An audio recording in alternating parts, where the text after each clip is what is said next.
So, today I'm going to be talking about In This Corner of the World and the movie and the manga. So, two in one.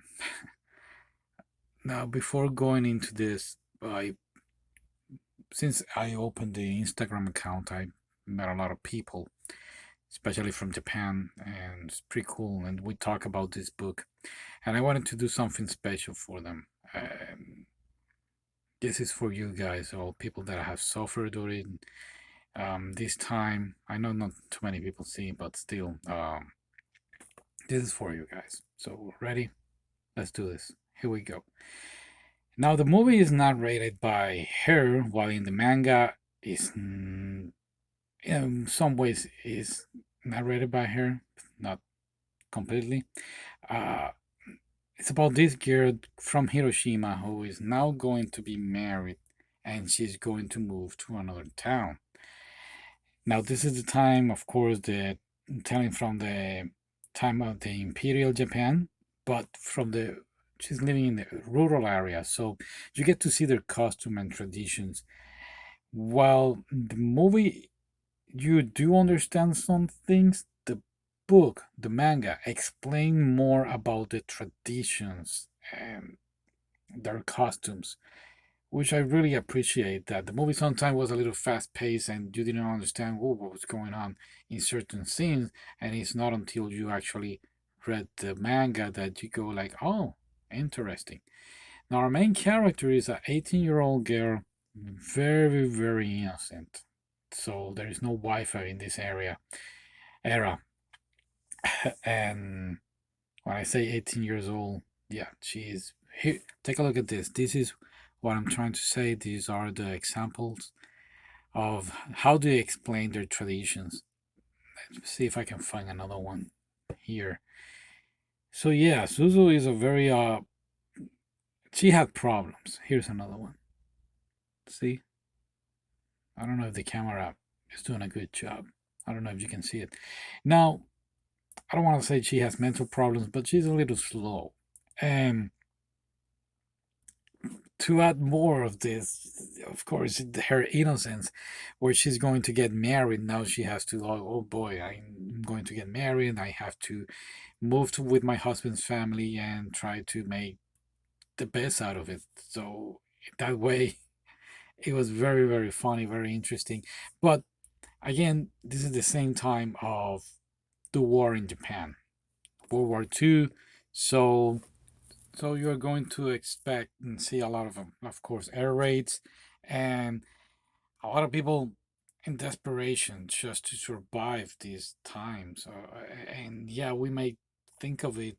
We see a lot of American movies, soldiers going into war, but this is about people living actually out there. It doesn't matter that they were on the enemy side. These are people that actually believe the emperor was a god. And this is how disconnected from the world they were. I like this scene, by the way. This is where they explain the whole umbrella part. I don't want to give away the movie, but the umbrella thing was like a code for her and her husband on their night to be together on their wedding night. The manga did a great job explaining this. The movie, no. In fact, the movie I believe did it like a joke in some instances. Now, it's a war movie, and the manga and the movie did a great, great storytelling, especially with the question of what if.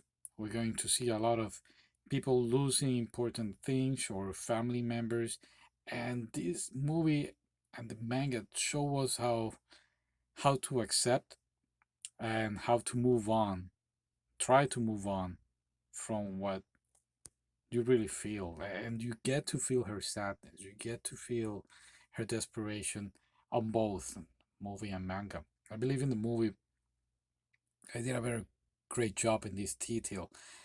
On the manga, I read first 100 pages in one day, then take a break, came back and read some more, and so on. So I had to stop, and there were so many details in the manga that I was like concentrating and checking around, and details that took a while for me. In fact, one of the things that I really like about the manga is her drawings. The character knew how to draw, and she compares how things were in Hiroshima before the bombings and how things were after it. I'm looking here for a couple of pictures of of the girl. I believe her name is Zuzu. I forgot. I watched it and I read it a couple of days ago, so I already forgot. I'm so sorry. Here are some pictures, and you get to see after the Hiroshima bomb, what happened afterwards, how the buildings were. Of course, not gonna show you. You have to watch the movie or read the manga to yeah, to see how horrible war is and stupid. We should pray for peace and love, and let always love triumph. You know. Okay. What else? Oh, her reaction. Her reaction when she hears that Japan surrender. Because they did a lot of sacrifice. These people sacrifice food, sacrifice clothing for the Imperial Army. And this is when they found out about their losing. It's just frustrating. You do understand why. So, yeah. It's, it's a good story. It's a sad, uh, but yeah, but it's a good story. And I would recommend watch both of them. Watch the movie, read the manga, or read the manga, watch the movie. Doesn't matter the order, to be honest. I enjoy both ways.